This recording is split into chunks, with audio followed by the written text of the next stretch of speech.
Hello, I'm IBX Toycat, and this is my weekly in-depth tutorial where I take a part of Minecraft and I go really in-depth into it, give you the stats, give you the useful information you need to know to hopefully help you play Minecraft better, as well as that giving you some useful trivia that's just always fun to know and makes you look at Minecraft in a different way sometimes, hopefully.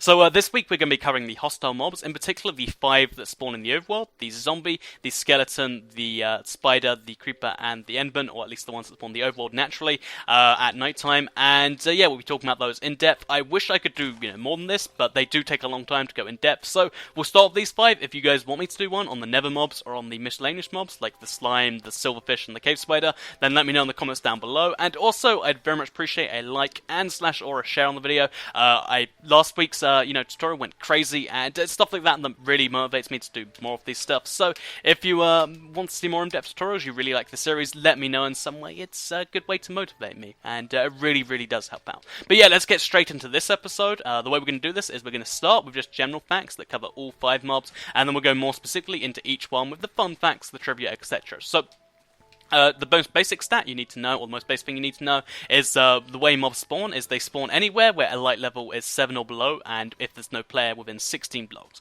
So basically, if you haven't seen my light tutorial in depth, it's a pretty good tutorial, but if you haven't seen it, it basically means anywhere more than 7 blocks away from a torch has a chance to spawn a mob every so often, and this especially means pretty much the overworld at nighttime and caves.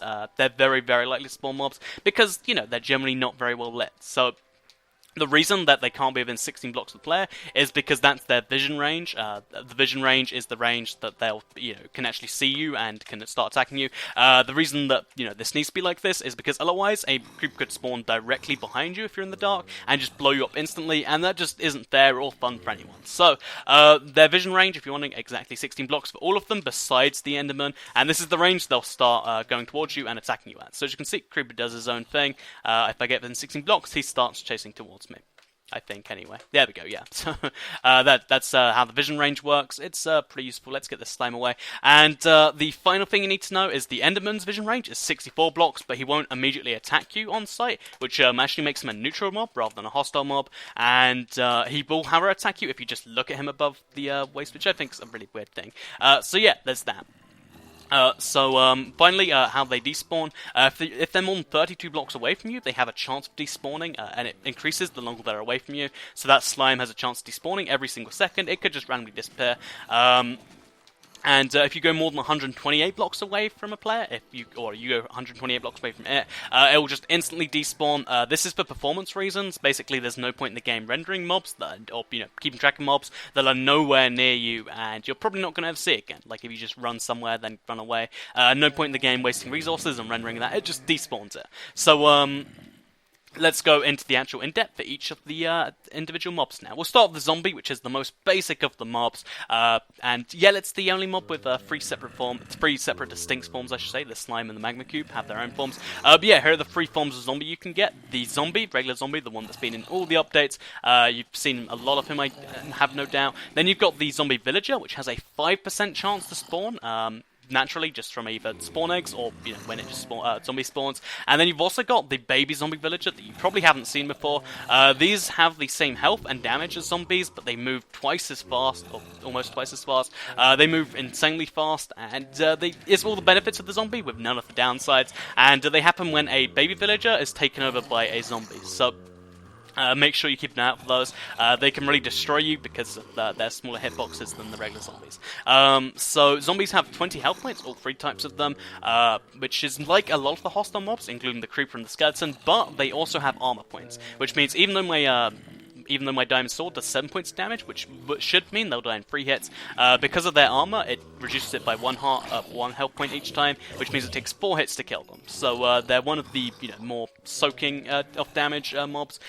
Again, the 4 hits for diamond sword is quite a lot, and that means that they can basically overwhelm me, because if there's 3 zombies, then assuming they're not on fire and that I'm not prepared for this, they can really overwhelm you quite easily if you don't know what you're doing, and that's where their damage comes from, because, again, their actual damage is only 3 to 4 health points, even on normal, so that's 5 or more on hard, but, you know, they still need to really have numbers on you before they can do anything, or you just need to not be paying attention. That's their 2 strong points, really. Finally, let's talk about their drops. So, every time they have a chance of dropping either 0, 1, or 2 pieces of rotten flesh. It's just randomly determined between those values. And they also have a 2.5% chance drop, or a rare drop chance, of a carrot, potato, or iron ingot. This is 3 separate rare drops. They're not particularly, rare. They're not exactly with skeleton skulls, but they are, on the other hand, it's got 3 separate drops, which is more than any other one, and they're all kind of useful, especially if you have a pre-title update 14 world. So that's the zombie right there. Next up, let's talk about the skeletons. So, the skeleton is the only overworld ranged mob, and as soon as you spawn one, regardless of why, it will just instantly attack you like that. And it can even do that on peaceful, by the way, when they can't technically spawn. But yeah, so let's talk about them. So basically, they have 20 health points, like the zombie, but with no armor, and they do 2 to 4 health points damage on normal. It's 4 to 6 on hard, and it's 1 to 2 on easy, I believe. And this isn't actually too much when you think about it, but their extreme power is the fact that although they don't always hit, like I'll show you one missing right now, or at least I'll try. Yeah, it doesn't always hit. The fact that to kill them means you have to hit them 3 times, even with Diamond Sword, means they'll probably do some damage to you, which means, combined with something else that you have to kill first, like a creeper and a couple spiders perhaps, they really are a deadly part of a pack, and that's, they're kind of just annoying as well, because they knock you back too. So, yeah, melee combat, pretty bad for them. If you want to take them out, if you're, like, on 1 heart and you're doing, like, a 1 heart challenge or something, if you need to take them out, the only way you can do it without taking damage is to use your bow and to attack them from a distance, which is kind of a weird way of doing things. But, yeah, that's what you should do with skeletons. They're very, very dangerous. So, they have 2 separate drops, which is 2 common separate drops, I should say. They have the bow, they have the arrows, they have the bones, but they also have a 2.5% or rare drop of having their bow drop. So if you kill 40 skeletons, you're probably going to get 1 bow, and they also have a chance of 1 in 5 chance of this bow then being enchanted. So 1 in 200 chance dropping an enchanted bow, then an even less chance, closer to 1 in 1,000, of this bow having flame or having punch on it. And the cool thing is, if they have this, super red chance, you'll know beforehand, because their bow will actually come, imbued with these effects. So skeletons can, have the ability to set you on fire or punch you back, which I think is a really cool thing. So yeah, the skeletons have super, super rare drops that are almost 1 in 1,000 chance that you can get, which have super rare bows. So if you have a skeleton farm, then there are some extra reasons besides the XP, the bone meal, and the arrows. Really, they're a pretty useful mob as far as their drops go. They're probably the most useful if I had to rate them. So next, let's talk about the spider. So the spider is the weakest, but the most mobile of the mobs we're going to be discussing here today. They have 16 health points, that's 4 less than the zombie and the skeleton, and no armor again, And they also only do 2 damage points on normal, which it's super, super weak. Let me just... Oh, it's in the sunlight. So let me get him in the darkness here. For some reason he doesn't count this in dark. Whatever, so, yeah, there we go. Only with my armor on, it's only half a heart, and it's not much armor, and this is normal. So, yeah, as you can see, just not the most damaging thing. So... that's the spider for you. They're one of the faster mobs, though, and they can climb walls, which is what gives them their versatility. I mean, you can't actually walk outrun them, you have to sprint if you want to outrun them. Again, making them very deadly as part of a pack, but not too deadly by themselves. Another just fun fact about them is they're 2 blocks wide, unlike all the other mobs, which means if you have a door to your house, they just can't get through, and it's always amusing to do. So... they have, they usually just drop string, which is their most common drop, between 0 and 2 again. But they also have a 33% chance of dropping spider eyes. So if you're looking for those for potions or brewing or whatever, then they have a 1 in 3 chance, which is pretty common. It's one of the more uncommon drops, if you will. And instead of having a red drop, they do have a 100% chance of spawning as a spider jockey, which is where a skeleton spawns us back. This combines, the skeleton's range damage with the spider's, mobility, and it makes for a really, really deadly mob. And also, as a statement to their rarity, if you look on the leaderboard, they're actually on there, interestingly enough, and they're... even the people who have killed the most things, like you see people with 1,000 kills of stuff, they've only killed 3 skeleton jockeys. So super, super... oh, what do I just do there? Super, super rare mob.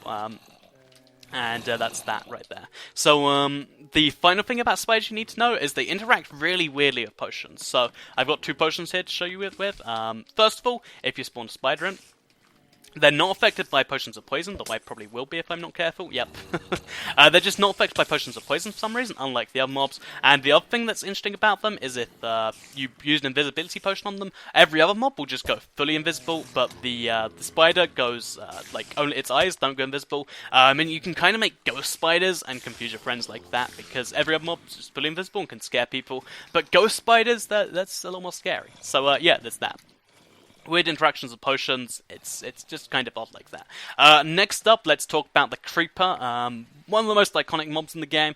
Basically, they were the very first mob added to the game, and that was actually as the result of a coding glitch. That's a pretty commonly known little fact. Like spiders, they don't burn during the day, but unlike spiders, they're hostile during the day. So, as hostile as a creeper can get. So, let me run away from him. Even during the day, it's nighttime, so it's a horrible time to make that point. But even during the day, they'll chase after you, which is the reason they have the reputation of just destroying stuff. Because during the day, you usually think you're safe, but creepers like to prove that one wrong. So, they actually come in 2 varieties, one of which you probably haven't seen before, especially in the console version, and I can't even show you because it's so rare to get it. But basically, if you have a creeper that gets hit by lightning, it will turn into a charged creeper. This charged creeper glows blue and does double damage, and it's just kind of insane, really. So yeah, that's the Charged Creeper, and even though the Charged Creeper is coded to have armor, both the Creeper and the Charged Creeper have 20 health points with no armor. So that's the same as the Skeleton, which means they should die in 3 hits from the Diamond Sword without any enchantments on. We should probably test this one. There you go, 3 hits. And you can kind of help that out by doing critical hits, and that should take it down to 2 a lot of the time, just in case you're in a trapped scenario or whatever. So that's that right there. They don't actually directly attack the players like other mobs, this is something you already know, but just, they're actually interesting. They don't actually attack you. They just want to kind of be friends of you, it could be said. And then as soon as they get close to you, they explode, killing themselves and you. They're kind of like wasps of the Minecraft mod, if you will.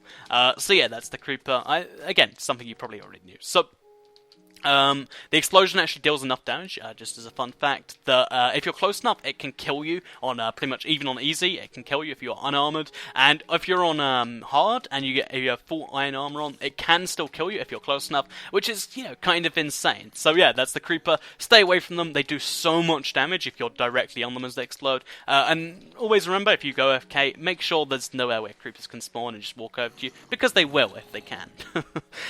So just as the final bit of trivia for the Creeper, they're very well known outside of Minecraft. As you probably know, they're kind of like the thing for the game. Also, as you can see, there's my Creeper. But something you might not know is, first of all, they're in the Minecraft logo. If you look at the A for Minecraft Xbox 60, there's a Creeper face instead of the regular A. And the one you probably didn't know, that's one you did know, is there's a Creeper face on the Chisel Sandstone block, which is a really weird little Easter egg, in my opinion. Let me just go on this side and show you too. There's a Creeper face. As you can see, it's on the sandstone block. So yeah, that's a weird little Easter egg, I guess, of the game.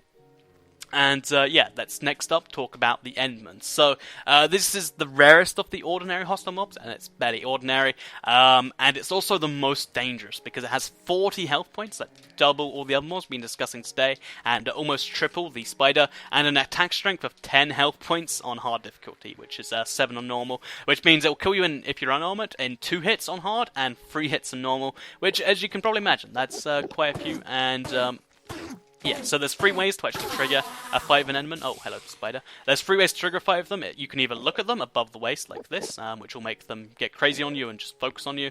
And as soon as you look away, oh, there you go. Wow, that's scary. And then he'll teleport behind you and try and sneak up on you. The second way is to attack him, of course. And the third way, this isn't one that most people know, is if you detonate TNT with certain methods. I think the flaming bow is one of them. And also, there's, I think if you use redstone in particular to do it, it will do it. But if you use, it's flint and steel, sorry. But if you use redstone or a button or something to make him, hostile, he won't become hostile, which is kind of weird to me. But yeah, if you detonate TNT in certain ways, it will actually make the Enderman go hostile for you, because he knows what you're doing. So, what they do if they're not, looking for you, unlike the other mobs that just kind of walk around, Endermen actually pick up some of the more, common blocks. They won't pick up your diamond block. They'll pick up stuff like dirt off the ground. I'll give you an entire list on screen right now. And interesting enough, because they pick up and put down the blocks, if you give them a long enough time, they can just move everything away. And also, if you give them enough time and you lay out some iron blocks in a row, or you lay out some snow blocks, they can actually, theoretically make an iron golem or a snow golem. It's a rare chance, but it's a fun chance still. So yeah, there's that.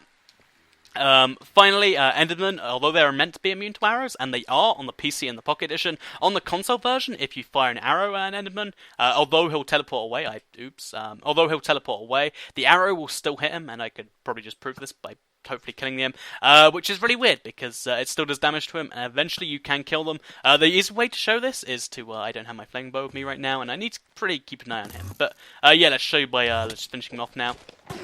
And yeah, it's kind of weird. So that's how the arrows work. It's kind of a weird thing. They hit him, they don't do real damage, but the flame will do damage, by the way, just a pro tip. So yeah, and just my final point about the Enderman, because this is one I get so much, saying that Endermen spawn more frequently in deserts. This isn't true. It's been tested.